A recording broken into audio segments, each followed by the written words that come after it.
Assalamualaikum warahmatullahi wabarakatuh. Kembali lagi dengan saya Adinatur Rosida. Di sini saya akan menyampaikan materi tentang komponen pengembangan kurikulum, ya, dengan dosen pengampu Ibu Maftuha MPDI. Langsung saja kita masuk pada latar belakang komponen pengembangan kurikulum. Kurikulum memiliki komponen-komponen yang saling berkaitan antara satu dengan yang lainnya, yakni tujuan, materi, strategi, dan evaluasi. Komponen-komponen tersebut, baik secara sendiri maupun bersama, menjadi dasar utama dalam upaya pengembangan sistem pembelajaran. Setiap komponen harus saling berkaitan satu sama lain. Apabila salah satu komponen tidak berkaitan, maka sistem kurikulum pun dapat terganggu. Selanjutnya, pengertian kurikulum sebagai sistem. Pada dasarnya, kurikulum merupakan suatu sistem yang terdiri dari beberapa komponen-komponen suatu lembaga pendidikan tersebut. Dari buku kurikulum tersebut, kita dapat mengetahui fungsi suatu komponen kurikulum terhadap komponen-komponen kurikulum yang lain, sehingga di antara komponen kurikulum ini saling keterkaitan satu sama lain. Nah, itu tadi adalah pengertian dari kurikulum sebagai sistem. Selanjutnya, mengidentifikasi komponen pengembangan kurikulum, yaitu komponen kurikulum ada 4. Yang pertama, komponen tujuan, komponen materi, komponen strategi, dan komponen evaluasi. Yang pertama yaitu komponen tujuan. Komponen tujuan berhubungan dengan hasil atau produk yang diharapkan.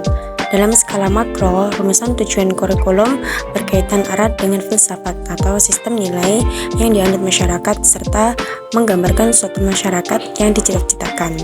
Geiger dan Brinks menyatakan bahwa tujuan merupakan suatu kapasitas yang dapat dilakukan dalam waktu tidak lama setelah suatu kegiatan pendidikan berlangsung, bukan merupakan apa yang dialami siswa selama dalam proses pendidikan.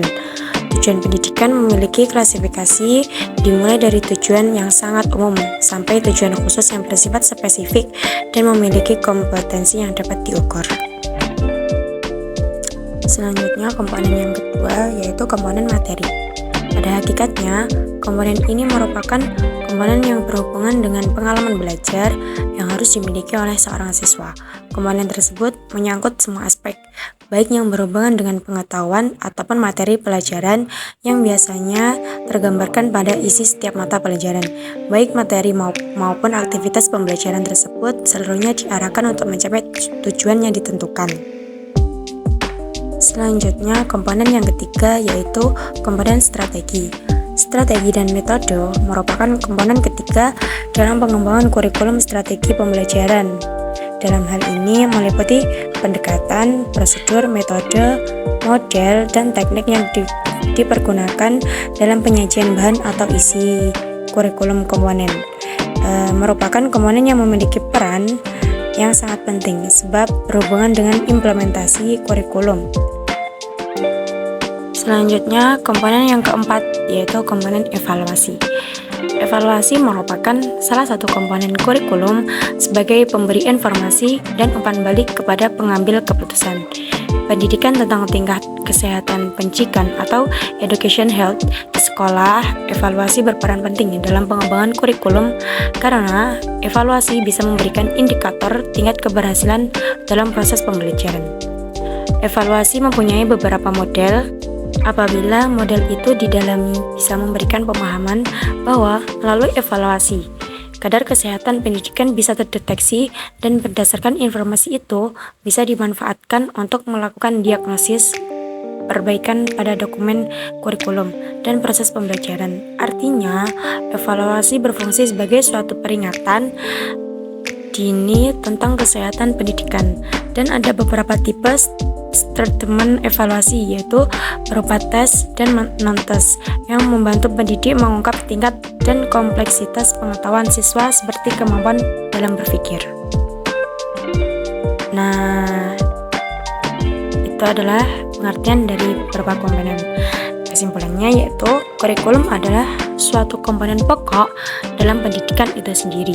Bahkan, pendidikan tidak mungkin berjalan dengan baik atau tidak mencapai tujuan jika tidak dijalankan sesuai dengan kurikulum. Komponen pokok dari kurikulum meliputi tujuan, materi, atau isi, strategi pembelajaran, dan evaluasi. Komponen-komponen tersebut, baik secara sendiri maupun bersama, menjadi dasar utama dalam upaya mengembangkan sistem pembelajaran. Setiap komponen harus saling berkaitan satu sama lain. Apabila salah satu komponen tidak berkaitan, maka sistem kurikulum pun dapat terganggu. Oke, terima kasih. Sekian presentasi materi dari saya. Wallahul muwaffiq ila aqwamit thoriq. Wassalamualaikum warahmatullahi wabarakatuh. Sampai jumpa pada materi selanjutnya.